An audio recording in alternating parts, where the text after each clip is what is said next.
आता समाजात देखील आयुर्वेदाविषयी अवेअरनेस वाढायला लागला आहे आणि काही ज्या टर्मिनॉलॉजी आहेत त्या पेशंट ऐकून मला विचारतात की मॅडम आमदोष नक्की काय असतं आणि आम्हाला पण तशा समस्या जाणवता आहेत, त्यांचं निवारण आम्ही कसं करू शकतो.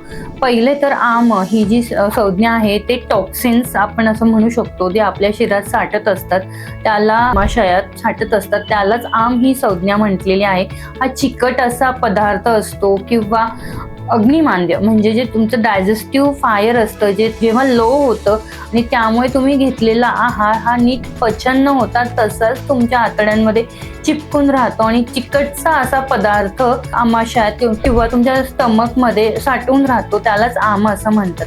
तर हे जे आम आहे ते वाढल्यामुळे शरीरात अनेक व्याधी होतात, जसं की ज्वर येणे, स्किन डिसीजेस होणे, नंतर दुसरे काही किडनी डिसीजेस होणे, असे बरेच ज्या गोष्टी आहेत त्या आमामुळेच सुरुवात होत असते. आम वाढूच नाही म्हणून काय करावं आणि त्याला घालवण्यासाठी काय करावं याची माहिती नक्कीच तुम्हाला एका PDF मध्ये मिळेल.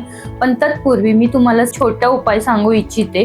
आपल्याला आम होऊ नये म्हणून आपल्या पिण्याच्या पाण्यात चिमूटभर सुंठ पावडर टाकून किंवा गरम पाण्यात चिमूटभर सुंठ पावडर टाकून ते पिलं पाहिजे. तुम्हाला जर याविषयी डिटेल माहिती हवी असेल तर कमेंटमध्ये आमा असं टाईप करा अँड त्यासाठीची माहिती मिळवा. थँक्यू.